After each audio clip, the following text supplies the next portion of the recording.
What's up guys, I'm Phoenix Master 1 and welcome back for some more Fire Emblem Heroes. This is going to be my in-depth analysis and review of the new weapon refines for Idunn, Kaden, Duma, Thea, Picnic Felicia, and Gharnef. I'll also be going over the various builds that you can run for different game modes, and with that said, let us begin with Idunn. So she gets a refine to her demonic breath, which makes her function a lot like Valentine GUSTAV. She still has her armor effective damage, which can be really helpful in many matchups, and she also has the debuff neutralization present in her weapon, but now she can get +4 to all of her stats rather easily in the enemy phase always, and she can also inflict -5 attack debuff on the opponent during the combat and also get additional +5 attack in combat. And finally, she can get 70% damage reduction on foe's first attack if she gets doubled by the opponent. And this is the part which makes her similar to Valentine GUSTAV and also to Pirate Surtur, because they also have damage reduction that require them to get doubled. Now, Idunn is definitely a bit faster than them, but still, it is going to be easy for her to get doubled against most of the faster threats, and she can easily get this damage reduction and function much better as a safe tank.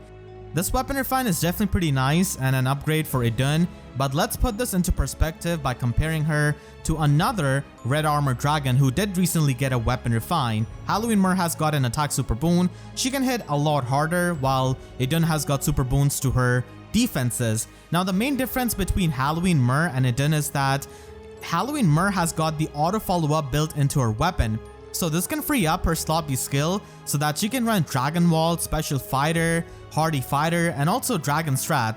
Meanwhile, Idunn does not really have the auto follow-up. Instead, she's got debuff neutralization in her weapons, so she's kind of forced to run a fighter skill that can give her an auto follow-up, like Crafty Fighter for example, and that is going to be required by Idunn because she cannot really one-shot all of the opponents in this day and age where units can be really bulky.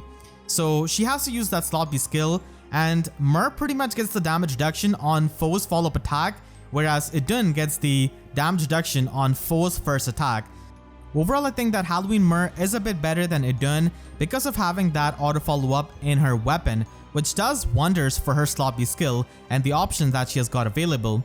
Idunn also does not have -1 special cooldown like Valentine GUSTAV or Pirate Surtur, so her one-shot potential by running Steady Breath Sacred Seal is not going to be to the level of theirs because they can spam Bonfire. Meanwhile, Idunn cannot really do that. She has to run a 2 cooldown special like Glimmer, and that is the ideal scenario because you can take the first hit, use your damage reduction, and then kill the opponent with the Bonfire. So Idunn cannot really do that, but even then, this weapon refine does make her into a really solid premium armor who can use near save really well and also use far save if you're going to be investing heavily into her. She definitely has the bulk for that.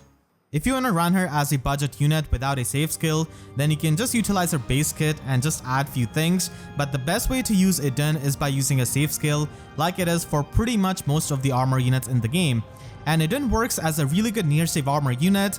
Crafty Fighter ends up being a really good sloppy skill for Idunn because she can get the guard effect out of this weapon and also gets the auto follow up, and she can try and focus on stacking up attacks so that she can hopefully take out units with her Glimmer by using Steady Breath Sacred Seal, but many times she's not going to be able to kill them, so that's why having the auto follow up is really important with Crafty Fighter, and the guard effect is always going to be amazing for any kind of tank.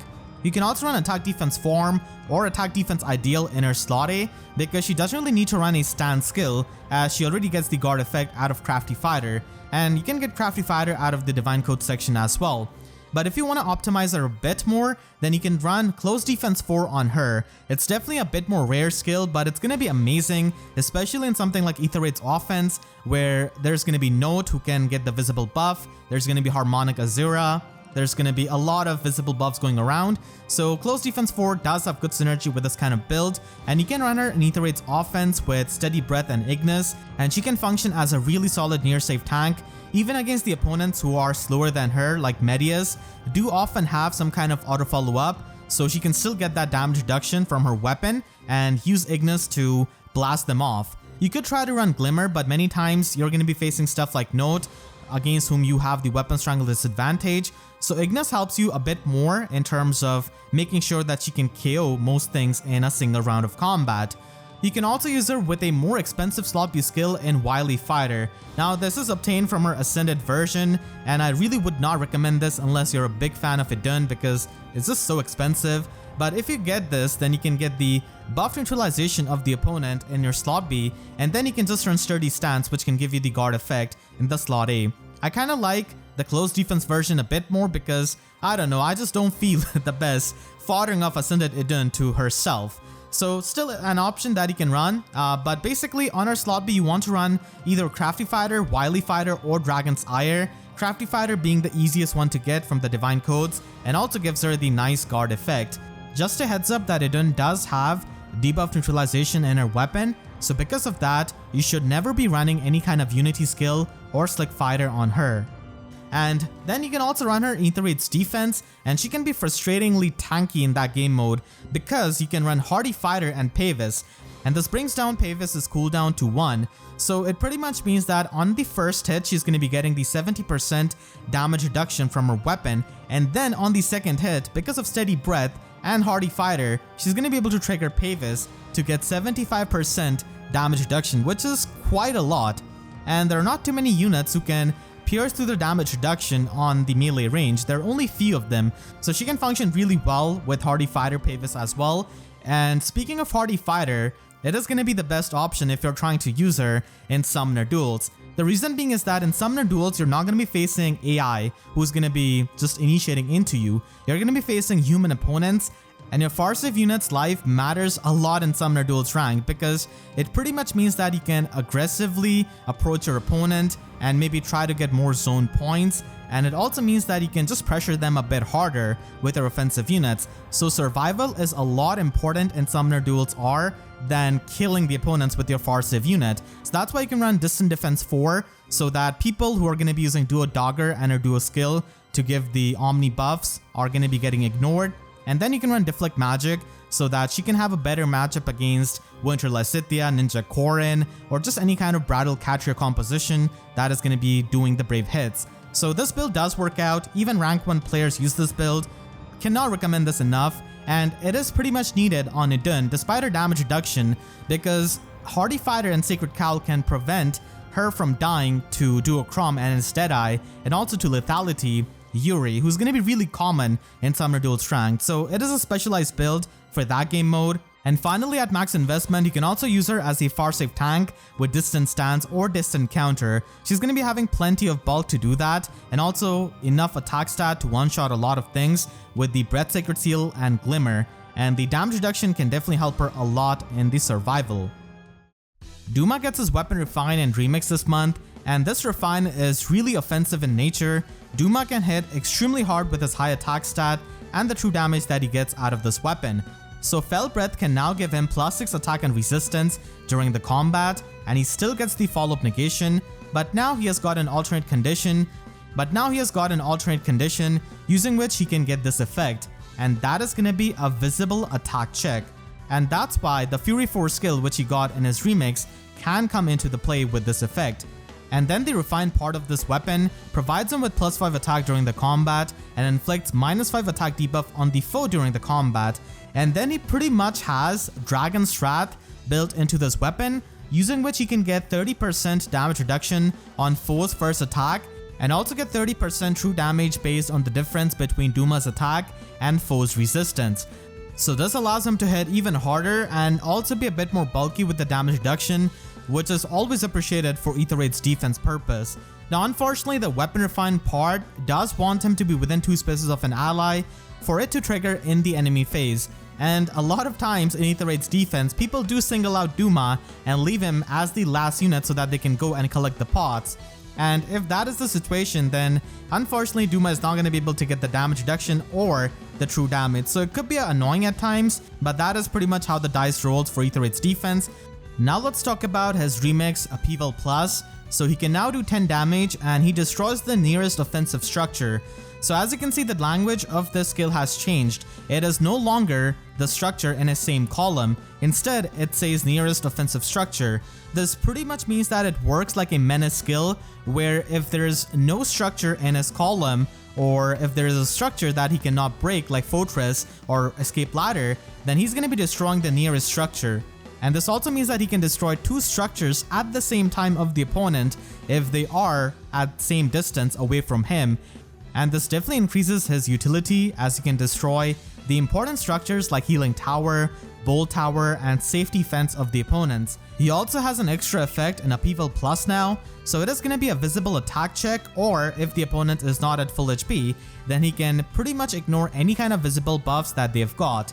And this is really good for Aether Raids defense because people are always going to be using visible buffs on their units with Plumeria, with their dancers, with their support units, with the link skills, and all of that. So ignoring those visible buffs is always going to be amazing, and this allows Duma to be a bit more bulky. So it is a welcome change for sure. But now let's talk about the unfortunate part. So Duma has definitely been facing rough time ever since we got Elimine, because Elimine has got false start in her weapon and she can just stop Duma from destroying any of the structure. So this is pretty much the way that Elimine users can stop Duma from doing his biggest niche, which is destroying the structures. And sure, now after his weapon refine and his remix, he's definitely a bigger threat that some Elimine users might have to focus on instead of some other unit like Brattle Katria maybe. Elimine can inflict false start on the opponents who have got less resistance than her, and even if you stack up enough resistance with a max invested Duma in his bonus season with resistance IV, he's still going to be losing to literally an unmerged Elimine that's a bit optimized with Fortress Defense Res and also has got Phantom Resistance just like Duma. And another thing that Duma has a lot of problems with is his mobility. He's an armor unit with one movement, and that is not the best thing for Aether Raids defense, even if he's Touch of Death. Like literally, after his weapon refine, he just hits so hard. But yeah, this weapon refine doesn't really do anything to solve his mobility issues.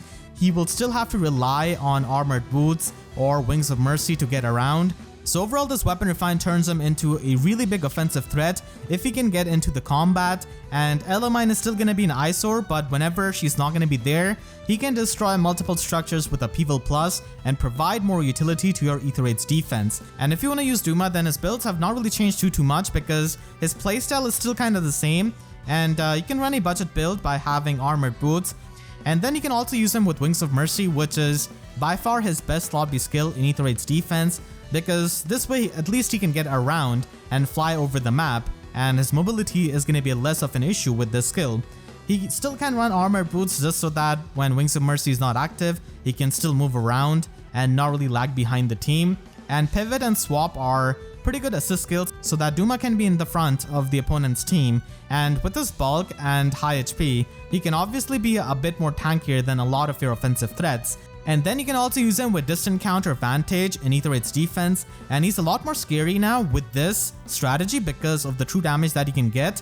And Fury 3 can be run in a Sacred Seal so that he can fall into the range of this, and a lot of times he can survive attacks because of the damage reduction, and then many times he can checkmate some of the teams that may not have units at full HP to take on Duma and his powerful attacks from Fell Breath through the Vantage. So it could be an option. You can still obviously try and experiment with some other builds, maybe some save skills if you want to use them outside of Aether Raids, but Upheaval Plus does the best thing in Aether Raids defense in the Anima season by destroying those pesky structures. Fury 4 is still pretty nice because it does help him with the visible attack check for his Slotsy skill and also for his weapon refine, and honestly you're fine with keeping it on, and in some situations it can definitely help you by making Duma fall into the Wings of Mercy range of maybe someone like Mirabilis. Kaden was always a support unit, and with this weapon refine he becomes a bit better support unit by getting a unique effect. Now unfortunately this weapon refine does have the mistranslation in the refined part, but in this video, in the screen right now, everything that you're seeing is completely true and correct because I've fixed it. So with this weapon refine, Kaden can now get +10 attack and speed during the combat, and he still has the standard cavalry beast transformation effect. Kaden is mainly known to give the drive buffs to allies to all of their stats depending on the visible buffs that Kaden has got himself on those stats. So it is pretty much a reference to how Kaden always returns his favors. So you have to bring some kind of ally who can buff up Kaden, and then he can reciprocate those buffs to the other allies with this drive effect. The final effect of this weapon refine allows him to give Drive Guard to allies within 2 spaces, and also defense and resistance +2. So this is very reminiscent of Tannin Baton of Winter Zephyrin, except for the fact that Kaden himself does not get the guard effect. He can only give that to the allies within 2 spaces.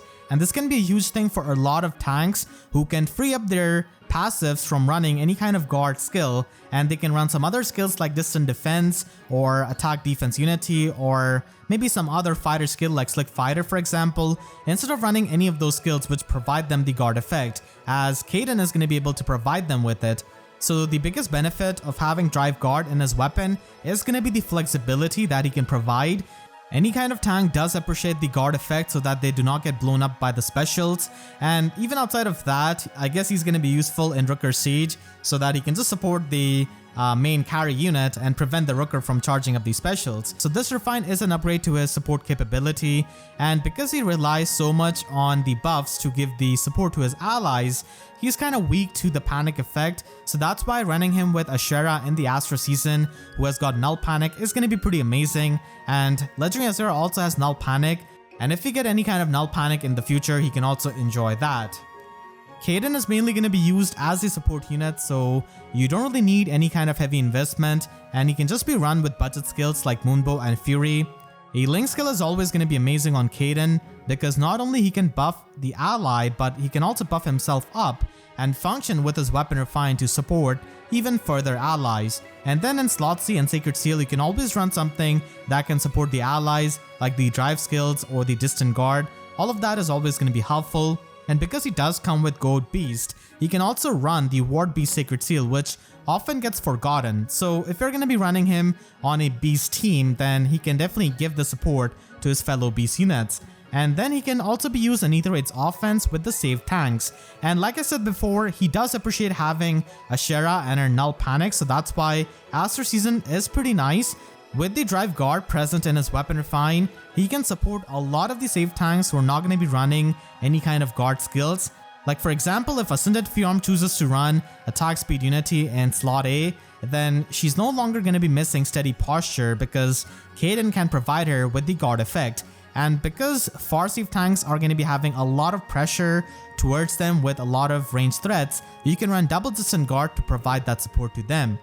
You can also use them with Even Pulse Tie, and this could be a good way of shutting down some pre-charged specials like Oter's Brutal Shell for example, or Legendary Sigurd's Holy Knight Aura. So Even Pulse Tie can always be another form of support that he can give, because being a Cavalier, he doesn't really have access to the Rue skills, so might as well make the most out of him. And then finally, if you do end up plus 10 merging him, then he could be used in Arena with Geodual Cavalry 4, and even there he can provide you with some amazing support. And because of being a Cavalier, he can also use the Nea Trace skills there just so that he can have a bit more offensive presence. And I guess you could also run him with a full offensive build with something like Surge Sparrow and the Trace skill, but at the end of the day, he does shine the best as a support unit because offensively he just gets plus in attack and speed, and that's pretty much it. But Drive Guard is truly a unique thing that he can provide. Thea actually gets a pretty nice weapon refine, which is not really all that bad for a 3-star 4-star unit who could be made into a merge project, and this refine does make her into a big giant ball of stats. So the effects that she gets out of Icy Malted are dependent on the dragon flowers that she has got, because again, she's a mercenary. So if she's got no dragon flowers, then she can still get +4 to all of her stats. If she's got 1 or more dragon flowers, then she can get +5 to all of her stats.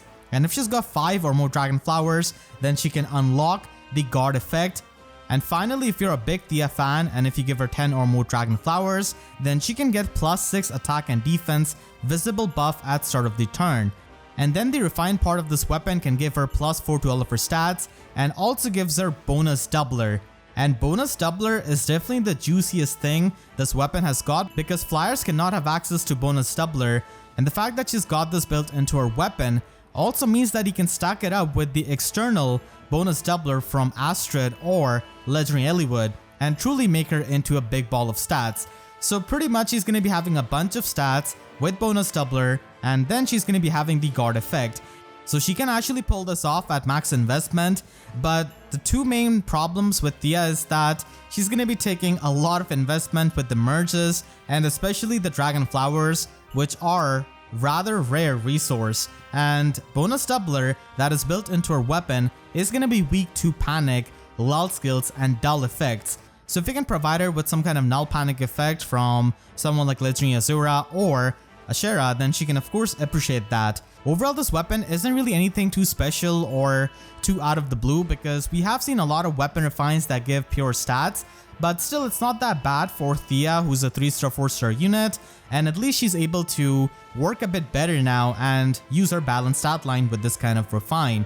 So Thea is the kind of unit who appreciates every single merch and every single dragon flower that she can get, so I really wouldn't recommend you to run her on a budget and only build her if you're going to be going all the way through, giving her the dragon flowers and the merges, because stats are everything for Thea.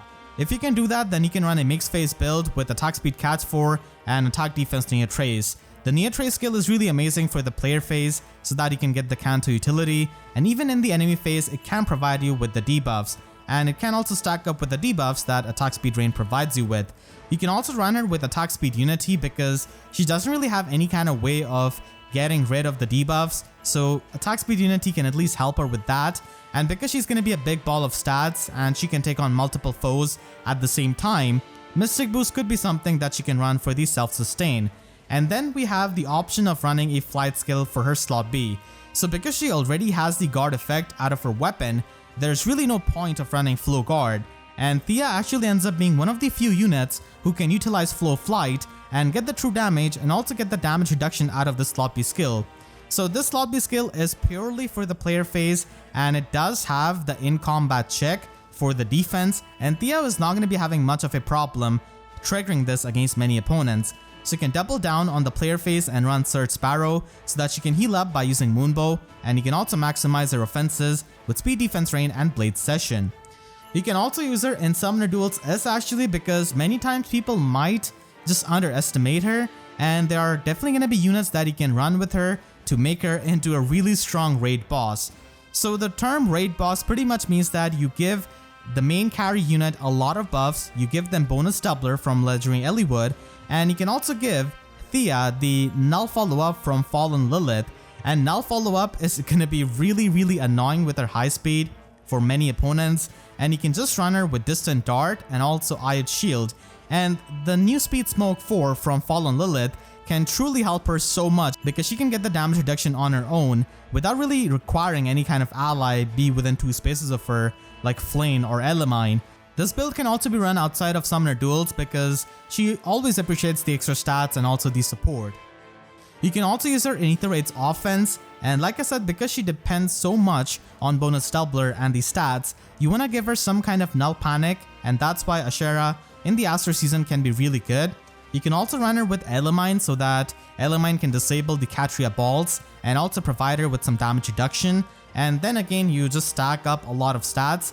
And in Aether Raids offense, you can actually make use of Pegasus Flight because she's going to be having enough resistance to make use of that, and if you can give her the null follow-up from Fallen Lilith, that is of course the ideal scenario. So she can pretty much function as an Omni tank with all of the stats and the support. Finally, you can run her in Arena with Beduel Flying 4, and she can be a big ball of stats there as well. It's pretty easy to get the rally skills going and fully buff her up. Not that long back, Picnic Felicia was present in the Hall of Forms, and now she has got a weapon refine. She was also available as a free Ephemera unit, so for the people who did pick up the Forma Soul and the Ephemera unit, they can just have a +1 Picnic Felicia. And she actually has a more lenient condition with this weapon and can function much better with more stats and also damage reduction. Eldrimner can now provide her with +8 to all of her stats during the combat, and she still has that beast effective damage, and now she has an easier time getting the debuffs on the enemy by using her visible resistance against the opponent, and the 80% of the difference between the resistance is going to be turned into an in-combat debuff that she can inflict on the opponent, and this can go all the way up to -8, so if she's got 10 or more resistance than the opponent, then she can for sure debuff the opponent for -8 to their attack, speed, and defense. She can also get the partial null follow-up with this weapon refine, and she gets the defensive part of null follow-up where she can neutralize any kind of effects of the opponent that can provide them with the auto follow-up attacks, and this is pretty much the same partial null follow-up built into Hardy Fighter, so it is a bit redundant with some of these skills. And then finally she can get 30% damage reduction on foe's first attack if she's got more resistance than them. Now just to make this clear, she's got two kinds of resistance check. The first one is the visible resistance check that is built into her primary condition. And then the weapon refinery part, which can give her the damage reduction, is an in-combat resistance check. And you can imagine that the latter is a lot easier to trigger because it's in combat. And the visible resistance check is always going to be a bit harder because 35 resistance is not the highest, and you definitely want to support her with any way you can by giving her visible resistance buff or by debuffing the resistance of the opponent with sabotage resistance or anything of that nature. So Felicia does appreciate that kind of help in meeting the visible resistance check, especially for her main weapon. Felicia with this weapon refine ends up being a lot better unit, and this is a really solid weapon refine, but mainly she's going to be held back by her stats, I feel like, because she's got base 30 attack and then base 30 defense, not the highest for a near safe tank. So even though she can get a lot of stats out of this weapon, she does appreciate the merges, the dragon flowers, and that kind of investment into her so that she can truly function the best with this weapon refine, which is actually pretty good. And the main competition that Picnic Felicia has got is Valentine Lucina, who not only has got kind of similar damage reduction on the first attack, but it's also easier to get, and she also has Future Vision, which is a superior mobility tool. And because Valentine Lucina is a lot recent unit, she has a more updated stat spread and has better base attack. So if you like Felicia a lot, you can still function really well with this weapon refine. It's just that you're going to be needing some premium skills and also some dragon flowers. So if you did pick her from Hall of Forms, then you might have gone with a more attack and defense oriented build, and that can still work out on low investment on this Felicia with weapon refine, because for a near safe tank, having the higher defense is always going to be helpful. Slick Fighter is actually a really good skill on Felicia because she has no way of dealing with the debuffs with her weapon, so it can help her with that. And also she's got partial null follow-up in her weapon, which can only stop the auto follow-up attacks, and unfortunately does not help her get past the follow-up negation effects like Seros, Fallen Edelgard, and stuff like that. So that's why the auto follow-up of Slick Fighter can still help you even if she's really fast. So you can run this on low investment and even on high investment, and Steady Breath Glacies is going to be a great way of dealing a lot of damage by using her high resistance. On lower merges, I would definitely recommend you to buff up her resistance so that she can meet the resistance check of her weapon refine. And if you want to make her speedy, even though she's not at the highest merges, then you can run attack speed bond 4 from the Divine Codes 2 section, and her default special fighter is going to be fine. And with this kind of build, she can get a lot of speed and also get the guard effect from special fighter, still trigger Glacies, and also have a way of dealing with the debuffs. But unfortunately, the part of this build which is going to be problematic is the fact that she cannot bypass the follow-up negation effects, which can stop her from triggering Glacies on her second attack. Felicia can actually be a pretty nice near safe tank in Aether Raids offense even at low merges, and you can just run her with Kestrel Stance so that she can get the guard effect and also get the extra speed to deny the follow-up attacks of some of the enemies, and then she can follow up herself by using Slick Fighter and also being immune to any kind of debuffs. Like I explained before, Slick Fighter is actually amazing on Felicia, and debuffs are going to be flying everywhere in Aether Raids offense. And you can run Darting Breath here so that she can get the special acceleration to trigger Glacies so that she can get a lot of the one-round KOs. You can also use her with Ruptured Sky if you did pick that up and Hall of Forms, but Glacies of course does provide you with even higher damage output. At higher investments, you can run her with Savvy Fighter, and it is going to be a bit redundant with her Weapon Refine because her Weapon Refine already has the partial null follow-up, and then Savvy Fighter has the full null follow-up. But nonetheless, it's still nice to have this in the slot B so that she can have the complete null follow-up and also get the extra damage reduction, which can stack up with the damage reduction that her weapon provides on the first attack. And this way you can truly just stack up a lot of speed so that you can double a lot of the enemies and deny the follow-up attack of the fast opponents as well as the auto follow-up opponents. If you invest into her heavily with merges, dragon flowers, and of course distant counter or distant dart, then she can function as a really great far safe tank because she does have higher resistance, but unfortunately she's going to be losing out on the guard effect because she has to run distant guard in her slot A. So maybe you could run her with Kaden and provide her with that Drive Guard, and she can be really fast at max investment, and she can actually be quite threatening to a lot of opponents, and this could only be done by the biggest Felicia fans as this is going to be really expensive. Gharnef, like many other Grandeur Battle mages, had this problem where he just had a gimmicky weapon and that's pretty much it. But now this weapon refine does give him a unique niche as a Firesweep Mage against the non-magical foes, and he also gets damage reduction out of this weapon. So Imulu still has that gimmick essentially where on turn 3, it can inflict the non-mage foes within 5 columns centered on Gharnef with flash status and also 7 chip damage. So the chip damage did get increased by 2 points here, so that is always going to be helpful I guess on certain maps and in certain game modes. But the biggest change to his weapon is the fact that he can get plus 10 attack and speed during the combat, and he gets the fire sweep effect against the non-mage opponents. Now even though his weapon mentions non-magic foes, it literally just means mages. Dragons and staff units are not counted with his weapon, they're still gonna be fire swept by his weapon refine, which is really amazing because Gharnef can safely attack them and he can actually be really fast after the weapon refine and his workable speed stat. He also gets 30% damage reduction against non-mages. Now the damage reduction is a bit useless in the player phase because as it is, he has got the fire sweep effect, so he's not gonna get counter-tagged. So the damage reduction is mainly gonna be there for the enemy phase so that he can fully function as a mixed phase tank where he can go in the player phase, attack some enemies, and then in the enemy phase just tank with that damage reduction. And this damage reduction can actually help him against a pretty relevant matchup against Ascended Fiorm, who does have null counter disrupt in her weapon, so she doesn't really care about the fire sweep effect of his weapon, but still, Gharnef can actually survive her at max investment and just kill her because of having the weapon strangle advantage. So he can do that with investment, but that's the thing. Gharnef needs the investment and he's not the most popular red mage, but still if you want to use him, Imulu does give him a better niche now. He doesn't have the highest base attack at base 30, but still he can be a cool free to play unit with this kind of weapon refine. So for his builds on a budget, I guess you can just run him with Savage Blow and Poison Strike, but if you do invest heavily into him, then you can run him with Null Follow Up, and Null Follow Up is pretty much going to be his best slot B skill because he does have the fire sweep effect and he does want to double. So Null Follow Up does help you bypass the follow up negation units, and then you can just run Sparrow or anything offensive in his slot A, but attack speed solo does work out in both phases. So if he wants to tank enemies with the damage reduction in the enemy phase, then the solo skill is still going to be active, and Savage Blow is a pretty nice chip damage option that he can safely apply with the fire sweep effect.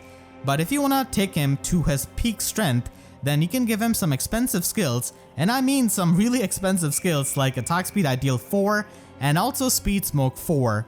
So attack speed ideal 4 is going to be giving him the maximum offensive throughput, and then because of having the fire sweep effect in his weapon, he can safely get the speed smoke activated and get the damage reduction, and this damage reduction can stack up with Imulu.